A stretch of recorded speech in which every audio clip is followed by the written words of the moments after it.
Okay, welcome back to another video by the Canadian Home Painter. Today's video, I'm just going to show you how I take care of some holes and some damaged areas in the drywall. So first, you just want to always make sure your lid is on nice and tight on your drywall compound. If you're going to be doing some repairs, I have just some repairs in this closet I want to touch up with some drywall compound. I went through before and just used my hammer to just make sure that some of these holes are just indented. So you just want to take your hammer and just hit the holes, because you don't want anything sticking out. You're trying to make this surface as smooth as possible. So just a little tap, and I guess I missed these ones.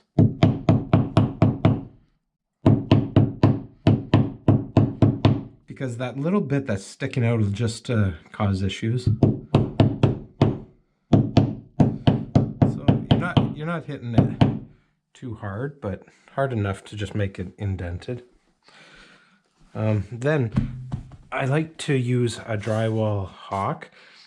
Some guys like the trays. I learned how to do it with a hawk, and my all-purpose CGC compound. Now this stuff is called dust control because it when you sand it, it goes just right to the ground.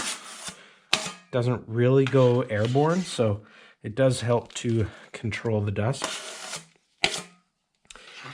And so you can find that in a lot of hardware stores or home building stores. So I'm just going to get on my hawk, bit of drywall compound. I did stir it up a bit. This is pre-mixed, so it comes already mixed up. So there's a few areas of concern in here. Now this was from, I think, a shelf that came down, and it took the paper off the drywall, so that can cause a little bit of an issue, but it's not too bad. I'll put a coat of mud on. Then you may notice a little bit of bubbling in your drywall compound. It'll just require another coat of compound, then sand, prime, and paint. But yeah, because it's down, the paper's been ripped off, it just causes a bit more of an issue. All these holes, they're different sizes. Now this size, I don't mind using the all-purpose compound. If they're bigger holes, then you're going to want to use the sheetrock 90. I guess there's a little bit of caulking on here.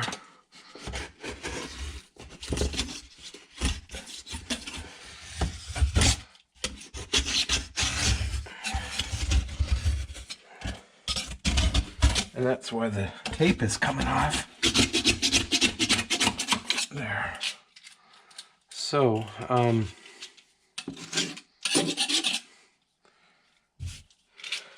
it's a pretty easy fix. So what I'm going to do is use my 6-inch drywall knife. And really I'm just going to coat over it with a nice even coat.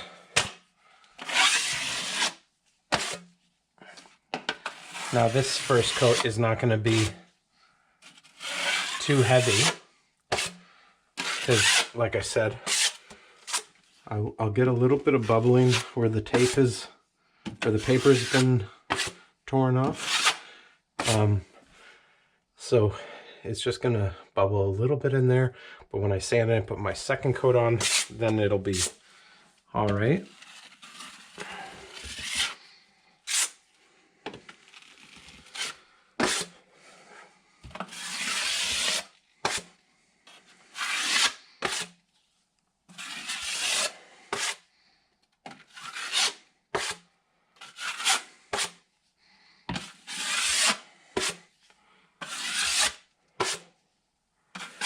So yeah, definitely don't panic when you see it's not looking good on your wall.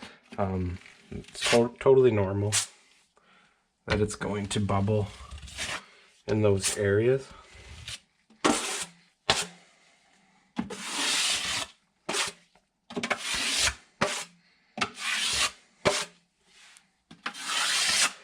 See, there's one that I didn't smash down with my hammer. You can see it's just, the mud doesn't cover it great. So these ones, same thing, just get the mud on. And you'll just want to make sure that you press it into those holes.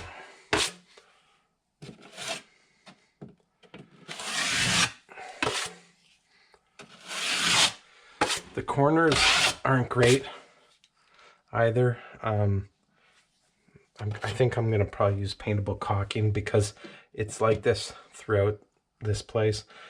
They used mesh tape and just didn't put enough drywall compound in it. So I have been just using paintable caulking to fill that little bit of a gap or crack.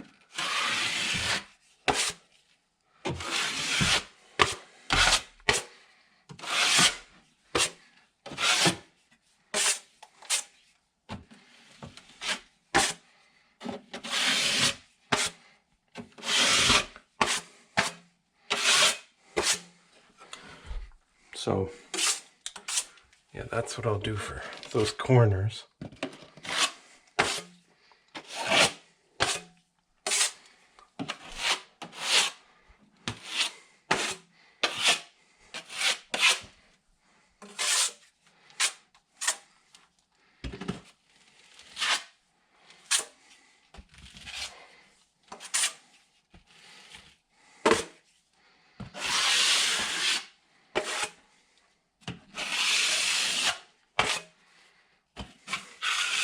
Whenever you're doing these repairs, if you want to cut down on your sanding, then you definitely want to make it as thin as possible.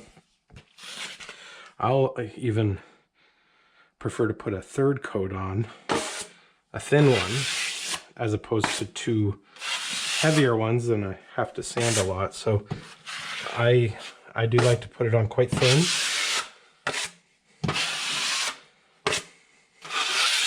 Like I said, this first one's kind of a base. I can see it here though. This because the tape or the paper's off, underneath will always start to bubble, but I've never had an issue. Once that dries, do a light sanding, another coat over top, even a third one if necessary.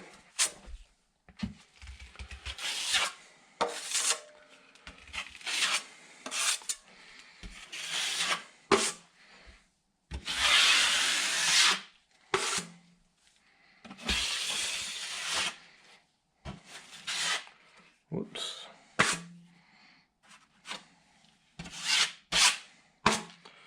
That screw needs to go in a little bit further.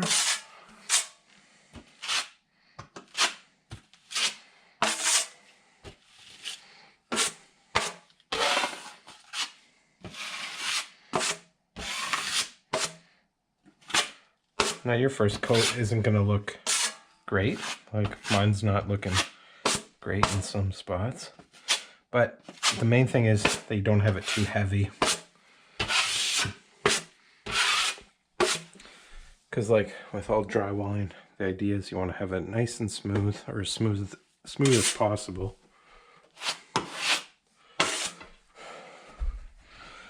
Okay, now I'm gonna get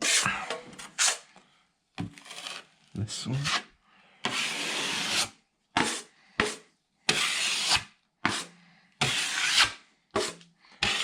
Also, don't worry if you see the holes. See a little bit bubbling, or like it's protruding out. When it dries, it'll shrink into that hole, and anything that is above, I'll get with my light sanding over top. This is just really to get things filled in.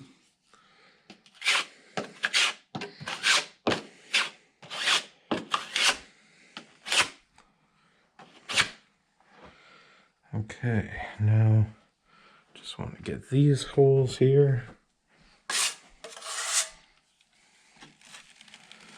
Like I said, these are about as big of a hole as I would like to fill with an all-purpose.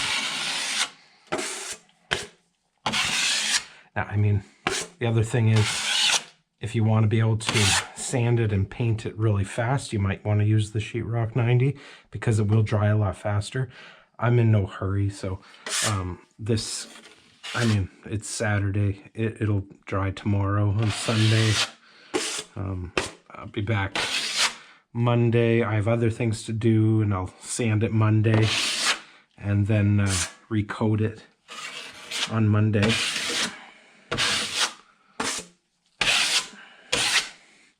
You can see I do take off the majority of the compound when I'm skimming. So there, that's pretty good. Everything looks the way I want it. Now, one thing you might want to do as well, I did take a sanding block and just sanded over these sections before I started. But yeah, you can see this is really bubbling. It just, the way the moisture in the compound reacts with that under layer of the paper, it just does that. But like I said, I do this all the time. That will dry, and then when I sand it, it'll have a nicer base. I can skim over it again. And that's not to say that you couldn't get a little bit of bubbling the second time even, but once I sand it again, probably put a third coat on some of these bad areas, I never have an issue. So that's how I like to repair these. But yeah, that's just a quick video on skimming over some damaged drywall. And yeah, if you like this video, give it a thumbs up. And I appreciate when people share the videos and comment and subscribe. I appreciate all that. So look for more videos in the future. Thanks for watching.